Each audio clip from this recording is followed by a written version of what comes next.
Uttar Pradesh special से विभिन्न एग्जामों में पूछे गए क्वेश्चन की श्रृंखला इस वीडियो में हम लोग देखेंगे। जो APYQ है, जो RO, ARO, UPPCS और उत्तर प्रदेश कांस्टेबल एग्जाम के लिए बहुत ही इंपॉर्टेंट है। आइए देखते हैं। जहाँ पे एक्स्ट्रा फैक्ट की ज़रूरत होगी वो फैक्ट यहाँ पे डिलीवर किया जाएगा। निम्नलिखित में से कौन सा जनपद उत्तराखंड हरियाणा, ठीक है, के साथ एक सीमा बनाता है? ठीक है, उत्तराखंड हरियाणा के साथ सीमा बनाने वाला उत्तर प्रदेश का जो जिला है वो सहारनपुर है। ठीक है, आप सोनभद्र जानते हैं। सोनभद्र जो है कि उत्तर प्रदेश का एक ऐसा जिला है जो 4 राज्यों से सीमा बनाता है: बिहार, झारखंड, छत्तीसगढ़ और MP। ठीक है, बिहार, झारखंड, छत्तीसगढ़, MP से सोनभद्र जिला सीमा बनाता है।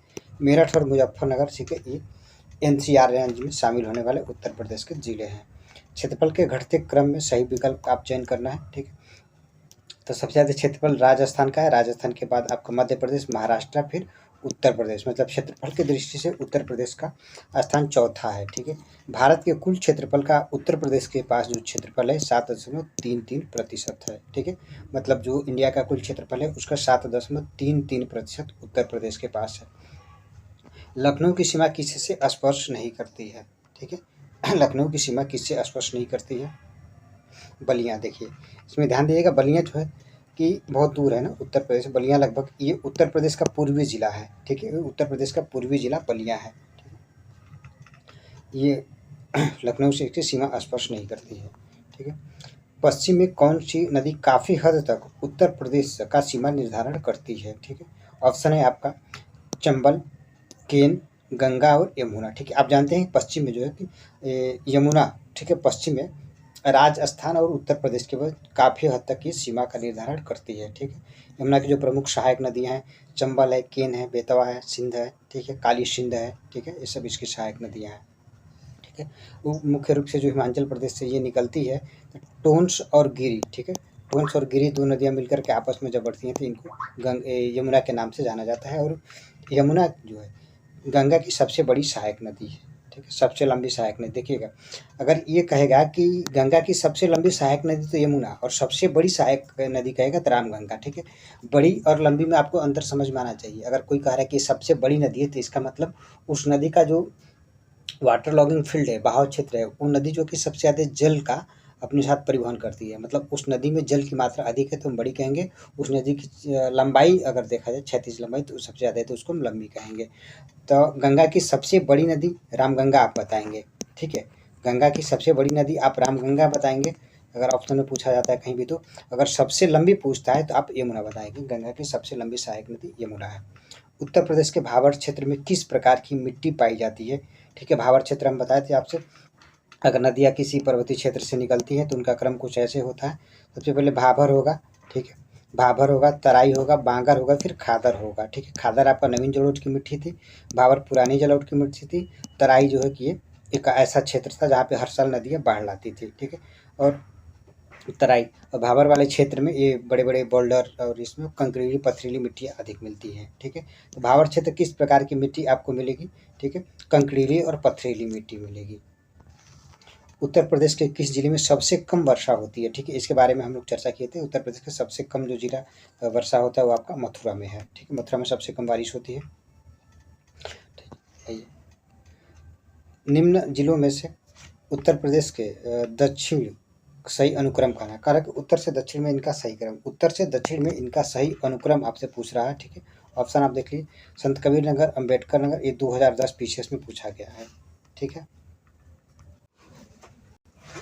ऑप्शन देख लीजिए इसका क्या है कि संत कबीर नगर, अम्बेडकर नगर, सिद्धार्थ नगर, रविदास नगर। ये वाला बी वाले में कह रहा है कि सिद्धार्थ नगर, संत कबीर नगर, अम्बेडकर नगर और रविदास नगर। ठीक है, सॉरी इसमें कुछ ऑप्शन कट गए हैं। ठीक है, इसी में से देखिए, इसी में बी वाला ऑप्शन हो जाएगा। इसे सबसे उत्तर में देखेंगे तो सिद्धार्थ नगर होगा, सिद्धार्थ नगर के बाद संत कबीर नगर, फिर अम्बेडकर नगर, फिर रविदास नगर। ठीक है, ये क्रम हो जाएगा। आइए 8वां नंबर आप क्वेश्चन देखते हैं।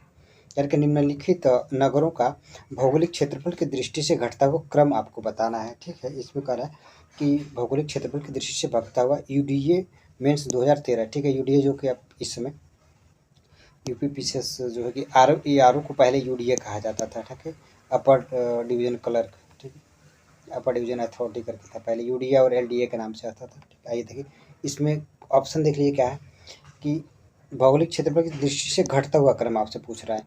वाराणसी, बागपत, भदोही, गौतम बुद्ध नगर, ये वाला। दूसरा बी वाला ऑप्शन है भदोही, वाराणसी, बागपत, गौतम बुद्ध नगर, वाराणसी, भदोही, बागपुर, वाराणसी, गौतम बुद्ध नगर, बागपत और भदोही। ठीक है, तो इसमें आपका आंसर डी वाला हो जाएगा। ठीक है, जो सबसे ज़्यादा क्षेत्रफल है, ठीक है, वाराणसी है इनमें। ठीक है, इनमें वाराणसी है। वाराणसी के बाद आपका गौतम बुद्ध नगर, बागपत और भदोही। ठीक है, करके प्रत्येक के किस जिले में सर्वाधिक वर्षा होती है। ठीक है, कि प्रदेश के किस जिले में जो कि सर्वाधिक वर्षा होती है, तो ये वाराणसी में होती है। ठीक है, सॉरी, गोरखपुर में। ठीक है, मतलब इसमें गोरखपुर में सर्वाधिक वर्षा होती है। यहाँ पे लगभग 156 दिन वर्षा की संभावना बनी रहती है। निम्नलिखित में से कौन सा क्षेत्रफल के बढ़ते हुए क्रम की दृष्टि से सही है। ठीक है, क्षेत्रफल का देखिए, ये यूपी पीछे 2015 का क्वेश्चन, क्षेत्रफल का बढ़ता हुआ क्रम पूछ रहा है, इसमें किसका क्षेत्रफल सबसे ज़्यादा होगा। ऑप्शन देख लीजिए, करे कि बाराबंकी, गौतम बुद्ध नगर, मिर्ज़ापुर, सोनभद्र। बी वाले में मिर्ज़ापुर, सोनभद्र, बाराबंकी, गौतम बुद्ध नगर। सी वाले में गौतम बुद्ध नगर, बाराबंकी, मिर्ज़ापुर, सोनभद्र। डी वाले में जो है कि सोनभद्र, मिर्ज़ापुर, गौतम बुद्ध नगर और बाराबंकी। तो इसमें क्रम क्या हो जाएगा कि बढ़ता हुआ क्रम पूछ रहा है ना। ठीक है, तब बढ़ते हुए क्रम में तो सबसे ज़्यादा आप जानते हैं सोनभद्र जिले का क्षेत्रफल है। सोनभद्र के बाद आपका मिर्ज़ापुर हो जाएगा, बाराबंकी हो जाएगा, फिर गौतम बुद्ध नगर, यानी सी वाला ऑप्शन हो जाएगा।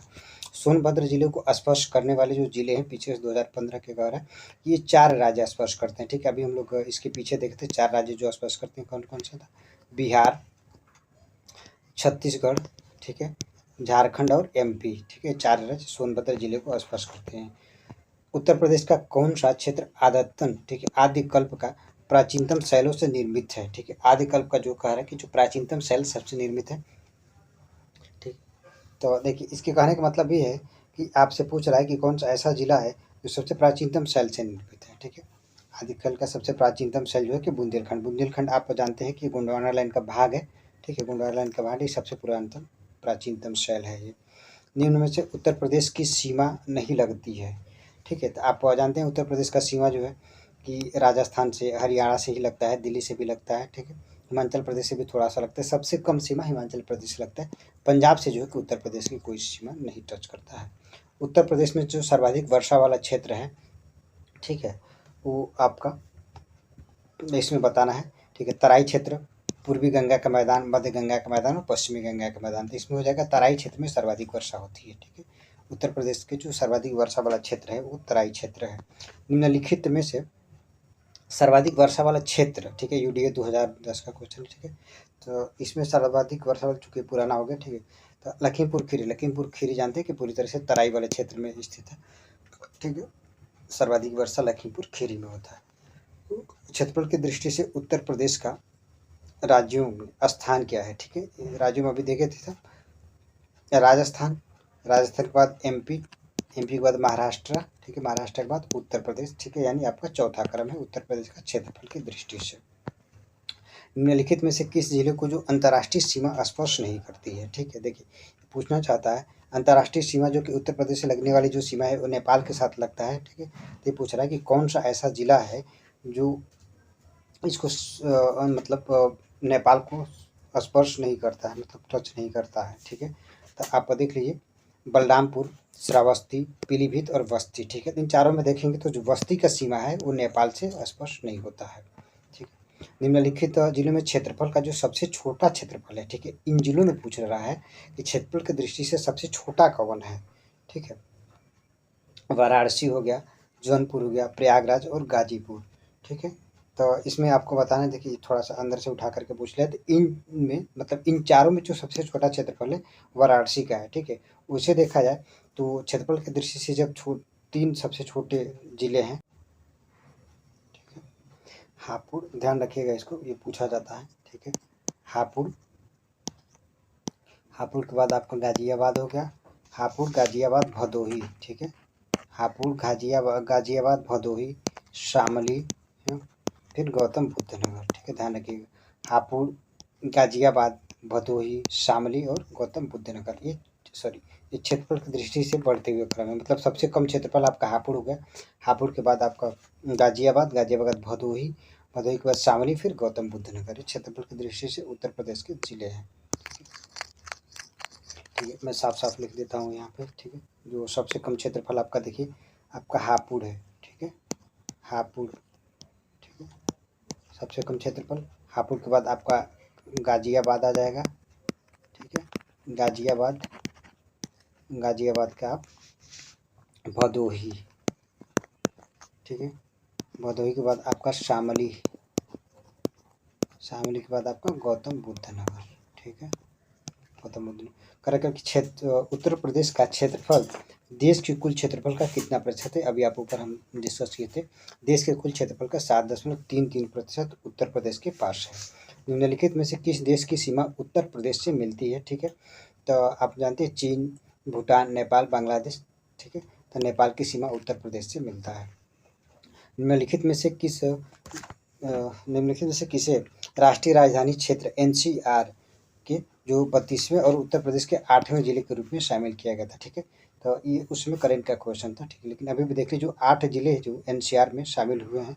ठीक है, तो उन 8 जिलों का नाम आपको पता होना चाहिए। ठीक है, फिलहाल इसका एक बार आप आंसर देख लीजिए। करके शामली, अलीगढ़, आगरा, मथुरा। ठीक है, तो इनमें से आपको बताना है कौन सा शामिल था। तो शामली को लास्ट में मतलब 8वां जिला उत्तर प्रदेश में शामिल किया गया था। ठीक है, जो 8 जिले हैं वो इस प्रकार हैं। मेरठ, गाजियाबाद, गौतम बुद्ध नगर, बुलंदशहर, हापुड़, बागपत, शामली और मुजफ्फरनगर। ठीक है, मुजफ्फरनगर आपको ऊपर में बताया था। मतलब एक बार और ध्यान से सुनिएगा इसको। मेरठ, ठीक है, मेरठ, गाजियाबाद। ठीक है, गाजियाबाद का आप बाद गौतम बुद्ध नगर, गौतम बुद्ध बुलंदशहर, हापुड़। ठीक है, हापुड़ अभी एक और मामले में देखे थे उत्तर प्रदेश का जो सबसे छोटा जिला हापुड़ था। हापुड़ के बाद आपका बागपत हो गया, बागपत, शामली। ठीक है, शामली और मुजफ्फरनगर। ठीक है, एक बार और देख लीजिए। मेरठ, गाजियाबाद, गौतम बुद्ध नगर। ठीक है, बुलंदशहर, हापुड़, बागपत, मुजफ्फरनगर, शामली। ठीक है, उत्तर प्रदेश को एनसीआर में शामिल है 8 जिले हैं। ठीक है, उत्तर प्रदेश की सीमा भारत के कितने राज्यों से मिलती है? ठीक है, यहाँ पे देखिए अगर ये राज्य कह दिया है, ठीक है, तो इसके आंसर थोड़ा सा आपको बदल जाएंगे। केंद्र शासित प्रदेश अगर दिल्ली को शामिल कर देता है, ठीक है, तब 9 हो जाएंगे। अगर दिल्ली को छोड़ देंगे तो 8 हो जाएगा। ठीक है, उत्तर प्रदेश में करेक्ट कि कितने राज्यों को, ठीक है, राज्य केंद्र शासित लिखता तब 9 हो जाता। ठीक है, अगर केवल राज्य पूछ रहा है तो आपका 8 हो जाएगा। निम्नलिखित में से किस जिले की सीमा नेपाल से लगती है? ठीक है, किस जिले की सीमा नेपाल से लगती है? तभी हम ऊपर देखे थे फिर। ठीक है, महाराजगंज इसमें। ठीक है, आइए यहाँ पे जो उत्तर प्रदेश की नेपाल से लगने वाली जो जिले हैं थोड़ा सा उनको एक बार क्रम देख लीजिए। देखिए उत्तर प्रदेश के जो 7 जिले हैं वो नेपाल के साथ सीमा साझा करते हैं। ठीक है, तो इनका क्रम देख लीजिए। 7 जिले हैं श्रावस्ती, महाराजगंज। ठीक है, श्रावस्ती लिखने में बहुत टाइम लग जाता है। श्रावस्ती हो गया, महाराजगंज हो गया। ठीक है, श्रावस्ती, महाराजगंज, लखीमपुर खीरी, बहराइच। ठीक है, लखीमपुर खीरी, बहराइच हम शॉर्ट फॉर्म में लिख दे रहे हैं, सिद्धार्थनगर और बलरामपुर। ठीक है, एक बार इन 7 जिलों का क्रम एक बार और देख लीजिए। मतलब 7 जिले हैं जो नेपाल से शामिल करते सीमा साझा करते हैं उत्तर प्रदेश के। ठीक है, ये श्रावस्ती, ठीक है, श्रावस्ती, महाराजगंज, लखीमपुर खीरी, बहराइच, ठीक है, सिद्धार्थनगर और बलरामपुर। निम्न देखिए ये सारे के सारे जो भी हम डिस्कस कर रहे हैं ना उत्तर प्रदेश से जो समग्र अध्ययन है, जो पूरा एक प्ले लिस्ट नहीं बना है मैं बना दूंगा। तो मतलब ये सारे के सारे टॉपिक सारे चीज़ें हम एक बार पहले डिस्कस कर चुके हैं। निम्नलिखित में से कौन सा जिला जो कि बुंदेलखंड के साथ क्षेत्र में आता है? ठीक है, जो बुंदेलखंड क्षेत्र में आता है उत्तर प्रदेश का कौन जिला, ये आपसे पूछा जाता है, कई एग्जामों में पूछ चुका है। ठीक है, कौन सा जिला ऐसा है जो बुंदेलखंड में शामिल है? बुंदेलखंड क्षेत्र में चंदौली, औरैया, महोबा और इटावा। ठीक है, तो आपको इसमें से बताना है सी वाला यानी महोबा। ठीक है, महोबा जो है बुंदेलखंड में शामिल है। इसके अलावा जो अन्य जिले बुंदेलखंड क्षेत्र में शामिल है वो ये पूछा जाए। ठीक है, देखिए जालौन, झांसी, ललितपुर, चित्रकूट। ठीक है, महोबा तो इसमें मिल गया। जालौन, झांसी, ललितपुर, चित्रकूट, ठीक है, हमीरपुर, बांदा और महोबा। ठीक है, एक बार और देख लीजिए। जालौन, झांसी, ललितपुर, चित्रकूट, हमीरपुर, बांदा और महोबा। ठीक है, ये सारा का सारा अगर आपको डिटेल देखना है तो जा करके चैनल पे देख सकते हैं। ठीक है, इसमें क्या होगा, महोबा हो जाएगा। एक बार और देखिए, जालौन, झांसी, ललितपुर, चित्रकूट, महोबा और हमीरपुर ये उत्तर प्रदेश के बुंदेलखंड क्षेत्र में शामिल होने वाले जिले हैं। निम्नलिखित में से किसकी सीमा नेपाल से नहीं जुड़ी हुई है? ठीक है, पूछना चाहता है किसकी सीमा नेपाल से नहीं जुड़ा हुआ, तो इसमें अभी हम लोग ऊपर वाले क्वेश्चन में इसको डिस्कस किए थे। उत्तर प्रदेश के 7 जिले हैं जो नेपाल के साथ सीमा साझा करते हैं। इसमें आपका कुशीनगर हो जाएगा, नेपाल के साथ सीमा साझा नहीं करता है। निम्नलिखित में से कौन सा जिला क्षेत्रफल में सबसे छोटा है? ठीक है, तो इसमें हापुड़ हम देखे थे। ठीक है, हापुड़ जो कि सबसे छोटा है